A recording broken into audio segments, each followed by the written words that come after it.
All right, welcome everybody. Looks like a few people are still joining. Looks like we have about 10 million people from 62 countries today. Just kidding, bad joke. But on a serious note, I don't care if we have 5 people. I don't know how many people we have on here today, but I'm just grateful always to have somebody to listen to what I have to say and also just to be able to help. And so that's what we're here for. It also felt very weird today getting dressed up nice. Maybe I have shorts and slippers on, maybe not, so don't judge me. But it did feel nice putting on a sport coat today. So today's goals, I want to do a few things. I want to start with a few words of just perspective from my own mind, and go over also thoughts on the market, COVID-19, and then really get into, and it won't take too long, the CARES Act, the recent stimulus bill that came out from our federal government this past week that is long and crazy and everybody's trying to figure out. So we've dissected that this week, and we have some speaking points that may apply to the majority of people tuning in today.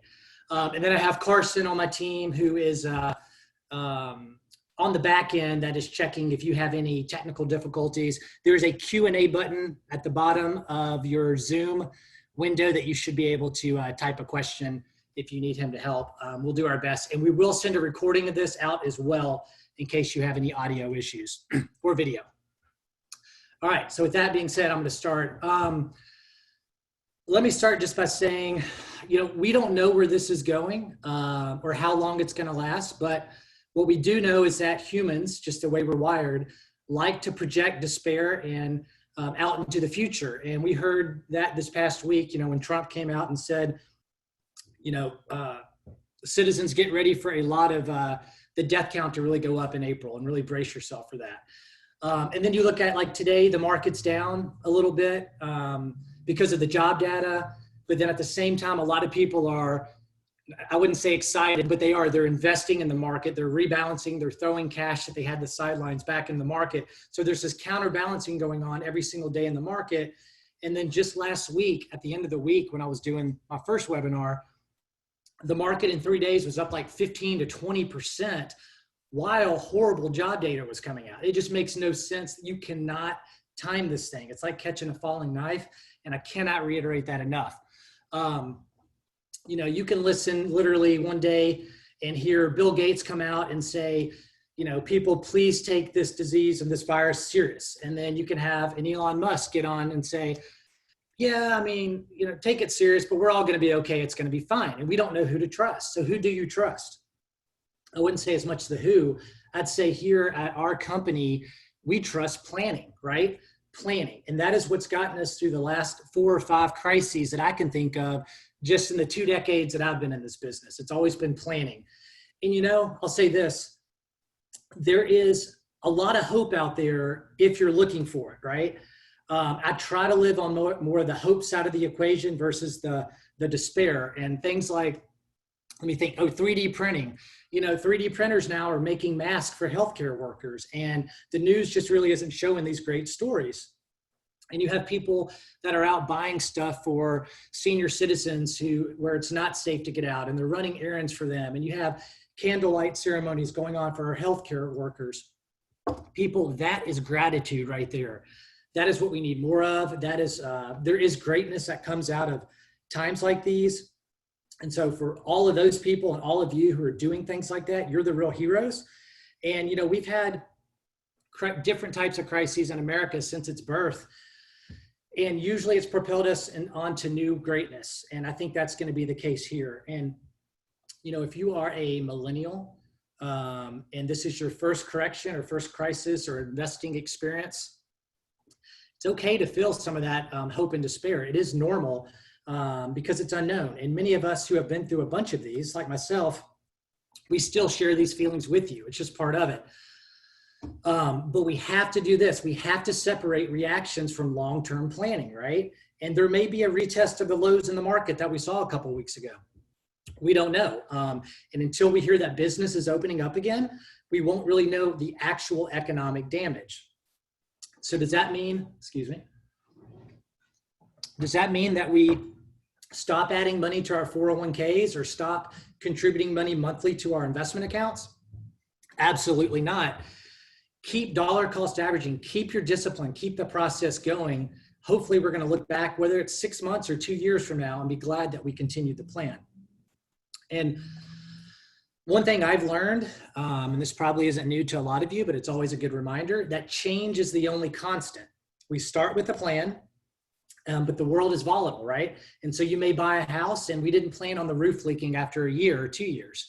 And we may have an unexpected health issue or setback.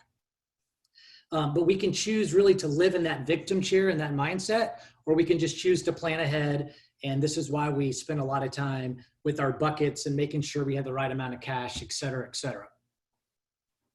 And then something I talked about last week in the webinar, I mentioned faith, patience, and discipline. These are things that are all being tested right now. So you may know somebody very close to you that has been affected by COVID-19. And if so, our prayers go out to you. That's part of the faith part of that equation. And then patience.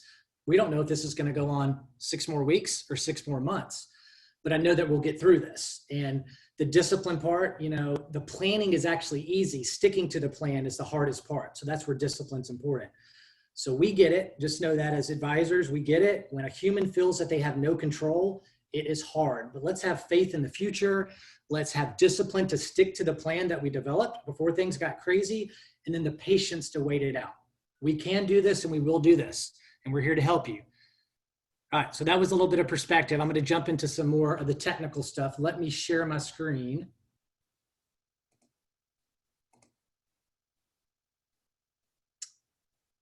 Let's see here.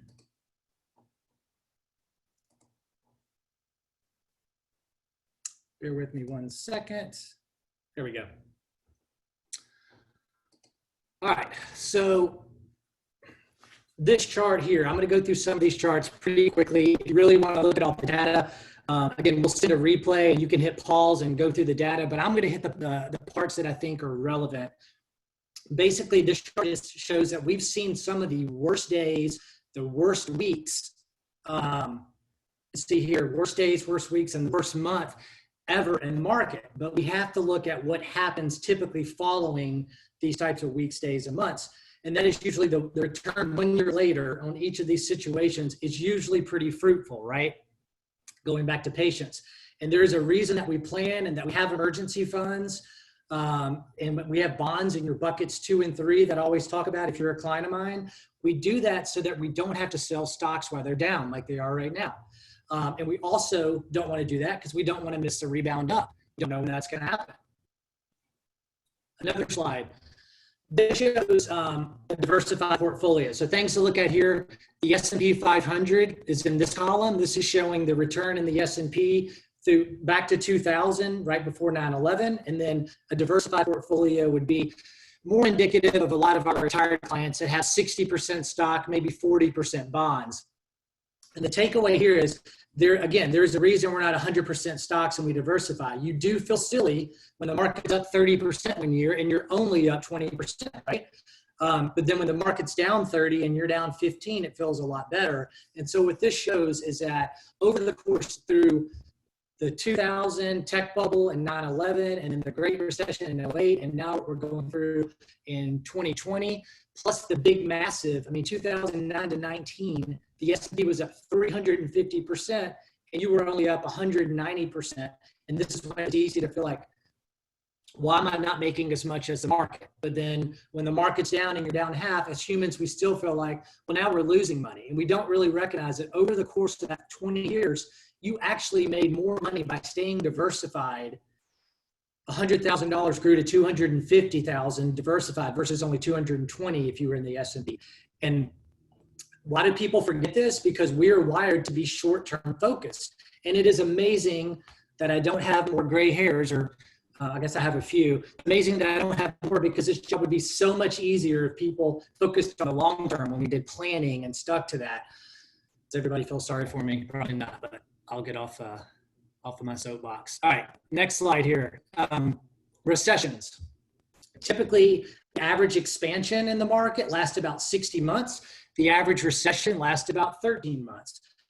This time, we're not technically in a recession yet, That is 2 consecutive quarters of negative GDP growth. I think it is all but clear that we're going to have that here in the second quarter. And will we have it in the third quarter? Maybe, probably. The big question is, if we come out of this and business gets back to normal in June, July, whatever, maybe the third and fourth quarter we start to rally and it's a very short recession. But average recessions, this is just meant to give perspective here. This has also been, because this has been such a quick, the fastest 30% drop in the history of the stock market, going all the way back to the Great Depression in 1929. 22 days, 22 trading sessions, the market dropped 30%. So does that mean that the recovery is going to be just as violent on the upside? Maybe. Just something to think about. This chart here just shows similar data, but it shows the volatility. I call this the velocity. This is the number of days that the market is up or down more than 7% in one day. We used to think that a move of 1% was a big day in the market, but we've seen a record amount of days where the market's down or north or south of 7%, and even some 10 and 12% days. So this thing is moving fast, which is why, again, we go back to focus on the plan, cash, all those things that we've set up for this type of thing. Now let's talk about COVID-19 for a minute. And I'll say this, obviously not a healthcare expert, not an infectious disease expert, but I have sat on probably 5 or 6 conference calls with a lot of people 10 times smarter than I am, certainly in these areas. And all I want to point out here, and these are not opinions, just some data, and this is actually 10 days old, so it's already outdated. This stuff, folks, is changing every single hour and certainly every day by the time we can get slides made.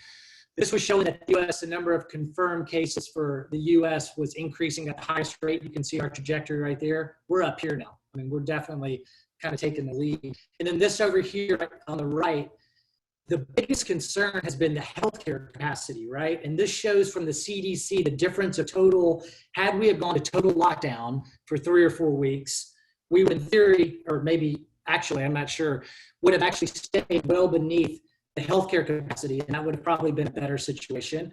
And this is doing nothing, how the lack of capacity and the issues we're going to have. And then where we fell as a country is more with this kind of peach colored line that is closing down non-essential businesses. That's kind of what we've done. We've kind of done a little bit. We've kind of shut down, but not really started to take it a little more seriously. So we still have a healthcare capacity issue. And that's what a lot of the arguments that are going on about what we need to do, and people staying inside, and people that are listening versus people that are ignoring it. I think everybody's starting to realize the severity of the situation. And then on this, this just shows, and again, this isn't news to most of you, the highest death rate has been in those people ages 60, 70, and 80. And Carson is telling me that my audio is getting a little choppy here. So let me switch to... it's getting a little bit choppy. You could try switching to your phone or give it a go. I've tried to hold off and see if the choppiness goes away, but it's stayed a little bit consistent. All right, let me...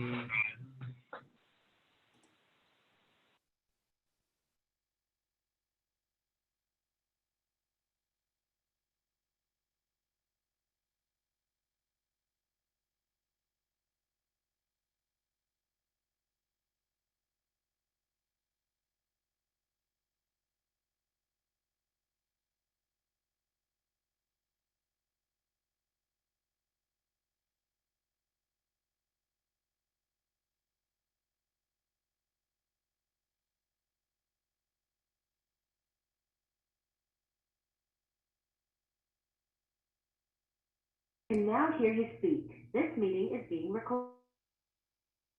Hey, Carson, how does that sound? There you go. That sounds good. Sound better? All right, thanks for that. And I'll go back to sharing my screen. All right, thanks for everybody's patience. All right. Yep, so I was sharing about this with COVID-19, that the majority of deaths have been those 60 and older, as you can see here.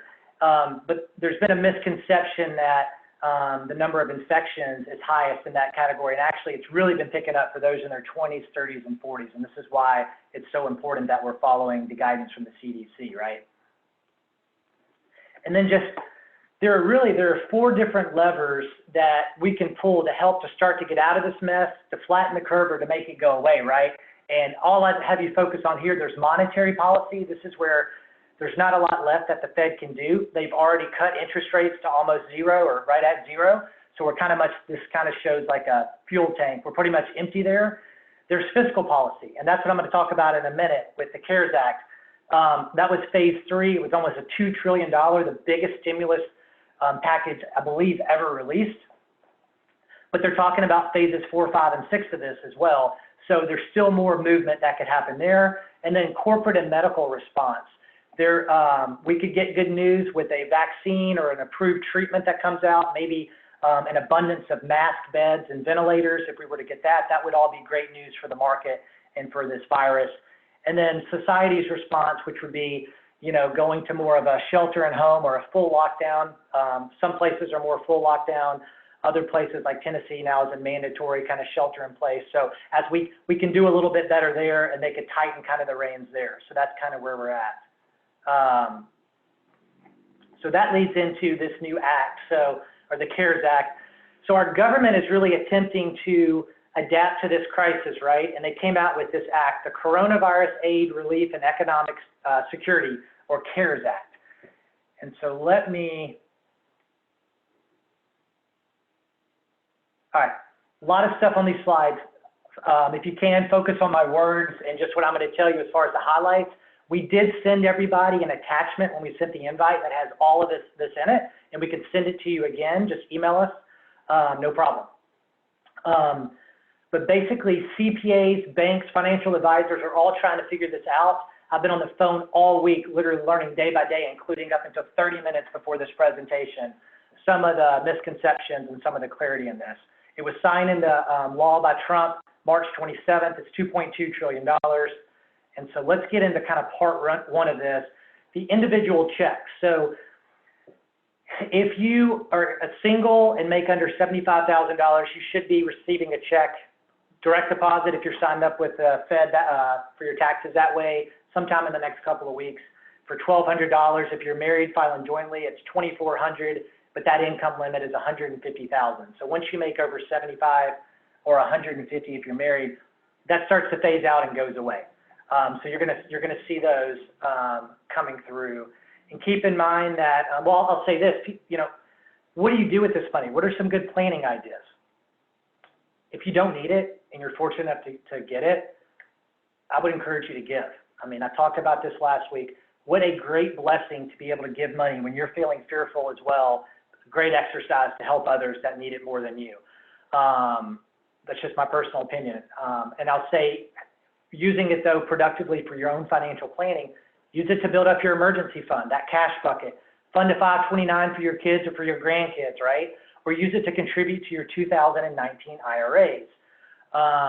And you can actually do that now up until July 15th because the tax deadline and IRA deadline is now July 15th, not April 15th. Next part about this bill that's relevant to most of you has to do with retirement plans and accounts. So there is now, typically if you're under the age of 59 and a half, you have to pay taxes and penalty for taking money out of your IRA. That 10% penalty is going to go away. You can access up to $100,000 of your IRA and not have to pay the penalty. You do have to pay the ordinary income taxes. That's important to know. So that's designed to help people kind of take a loan, a bridge against their IRAs to help keep their businesses afloat. The other big thing that came out in this section is there are no RMD, required minimum distribution requirements for 2020. And that also applies to you that are younger that maybe inherited an IRA from a loved one who passed away, okay? I get this question a lot. David, what if we already took our required minimum distribution in January before all this stuff happened? You may be able to put it back in your IRA within a certain 60-day window and not have to pay taxes. We're still looking into that. That's a one-off conversation with us and your CPA. So if that applies to you, let us know. And then here's a big one. This is the Paycheck protection loans. This is where there is the most confusion. I've had a ton of you reaching out about this. This is really what's designed. so this is to help small businesses. Basically, you can get a loan from the government starting today, even though banks are not ready for this. Some are, but they're scrambling, up to 2.5 times your monthly payroll. So let's say David Adams Wealth Group has a $20,000 a month payroll. I could apply for this loan for $50,000. That's 2.5 times. And then in theory, in 8 weeks, I will have to go back with paperwork and show the government that I kept all of my employees, I didn't lower their pay, kept them all employed, working from home employed, and I spent that $50,000 on their salaries and on, it also allows you to spend it on rent, utilities, and a couple other things. And if I do that and provide the paperwork, in theory, we're hearing that that loan becomes forgivable. So really what the government's doing is they're trying to tell small businesses, we don't want you to lay off people and escalate the unemployment situation, and we are willing to, and we don't want everybody jumping on unemployment. So that is kind of the incentive there. But it is a mess as far as all the details. So a lot of slides here. That's the gist of it. If this applies to you, feel free to reach out. We'll keep you abreast, and we'll be sending you more information about that. But that's what that is designed for. There's an employee retention tax credit. This we're still looking at. This is something you'd want to get with your CPA to see if this applies to you. Same thing, you may be able to defer some of your payroll and self-employment taxes. So that is, that's a quick summary of the CARES Act. We'll be sending you more detail. And again, you can look through these slides a little bit slower on the recording. And this is not the last act that's coming out from this crisis. It's probably one of the first. The government loves to throw out these bills that are complex and really fast in the ninth inning, right? And just leave us financial advisors and CPAs scrambling. So we really appreciate that. Now, how have we been proactive? So let me talk about that for a second. All right. First, to answer that, let me say this. Who are we? Now, we are not, and I said this last week, and if you're a client, you hear me say it all the time, we are not market timers, but we are strategic. We don't have to know the bottom to know that it's a good time during a period like this to add more money during a major correction. And we can't control the future. Why? Because there's no such thing as future facts, right? The head of BlackRock literally came out on a conference call, the biggest money manager in the world, pension manager, and said, we think the bottom, this thing is about over, and we've tested the bottom. And then the largest bond manager, I forgot who it was, big bond manager, on another call said, oh, we're going to retest the lows in the next couple of weeks for a minute, get ready. No one knows. So what did we do? Now, what we did for our clients proactively over the past year, we started lowering risk in all of our portfolios. And we have had some clients calling in, which was nice. It was surprising to me, but they were actually surprised that they hadn't lost as much money as they maybe thought they would have when they looked, they got their statement yesterday. It's nice to see that everybody isn't checking their accounts every day online. That will drive you absolutely nuts. But they said, wow, we thought we were going to be down 40, 50%, and we were only down X or whatever. So that's why we did that. We didn't know about COVID, obviously, but we knew that the bull market had gone on 10 years, so we started de-risking. We've also been doing something called tax loss harvesting. It's a very manual process, but both myself and Carson and Christine in my office are all CPAs. So we have been going through every single client account, and if we see an opportunity to save on some taxes, we've been selling some of their holdings, buying some similar holdings, and taking a tax benefit that's going to help them a lot in 2020. That's an entire presentation on its own that I could do there. Let me share my screen again. All right. Now, we're looking at rebalancing.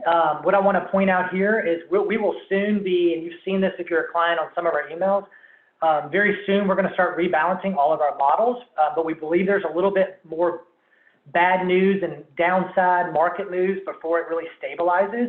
And again, we don't have to time it perfect for the rebalance, but we're talking on the phone every day to top advisors across the country, and I'm so blessed to have that group, therapy group, to really be there, for us to be there for each other, sharing ideas. And we have a plan. We're going to lower international. We've already been heavy U.S. We just don't think that where we see the U.S. continuing to recover better than the rest of the world.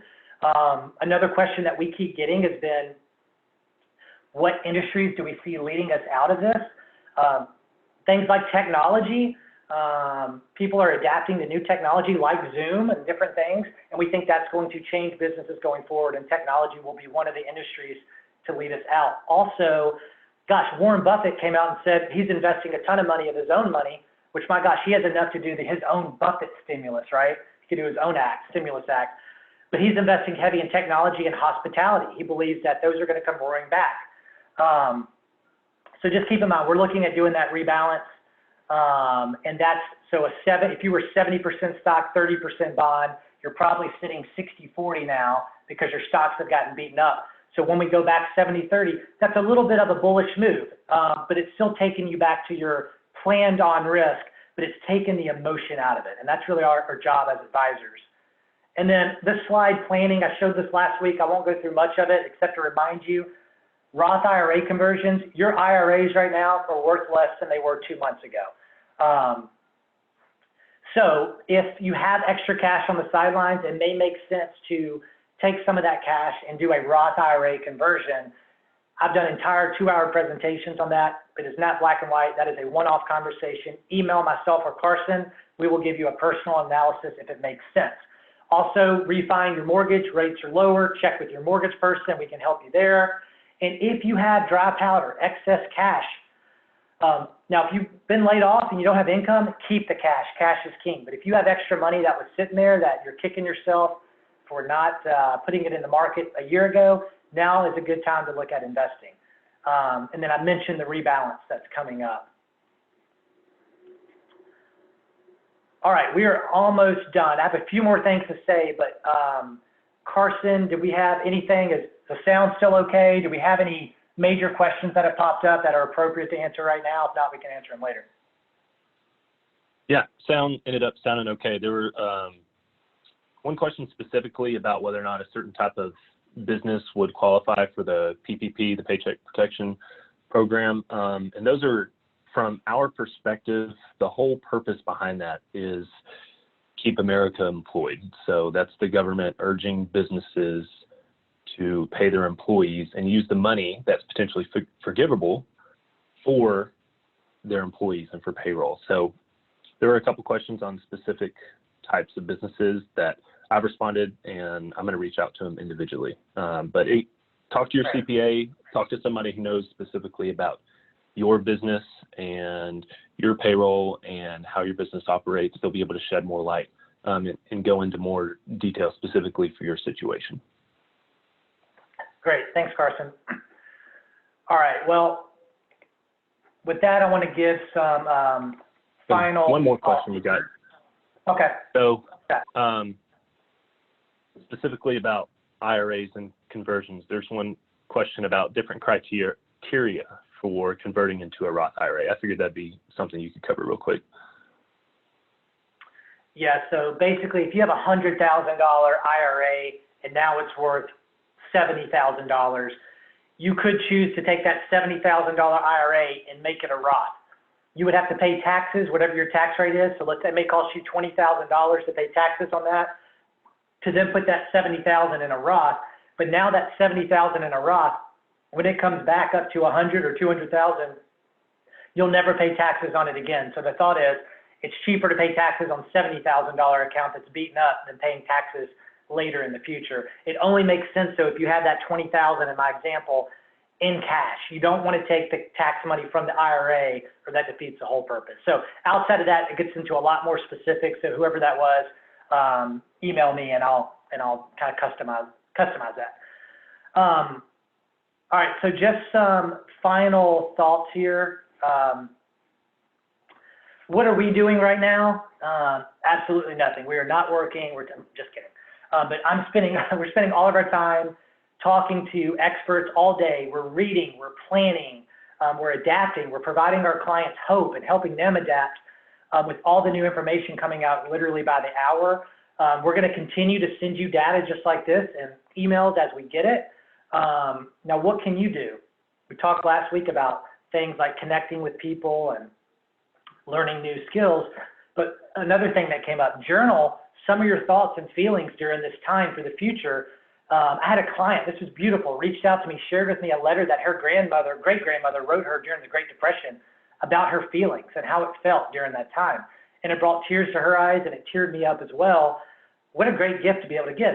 Journal some of your thoughts and feelings. You never know, you'll be able to reflect on that later. Be the hope, be the change. Find somebody else that is sitting in that despair chair, if you will, and try to really lift them up, right? And concentrate on what inspires you, not what makes you angry or depressed. It is a choice, absolutely is a choice. Focus on that inspiration piece. It is so important to avoid going down that negativity rabbit hole. And then, you know, I hope today we gave you some perspective with the CARES Act and the market, and please give us feedback. I want to make sure that we're giving you information that you care about. So email me with thoughts and any questions. And remember, historically, the market, the stock market that's on the other side of a crisis like this is typically and historically has been strong. So right now we are paying the price to be prepared for that. Remember, patience. So my team is working remotely. They're making phone calls, they're answering your emails. We've grown closer as a team through this. I'm thankful for them. I'm thankful for you. And you've done a great job through this. I applaud you for sticking with your plan. We are all in this together. And again, thank you for your faith, patience, and discipline, and just your adaptability to everything that's going on. And with that, I am signing off, and we will talk to you soon. Thank you.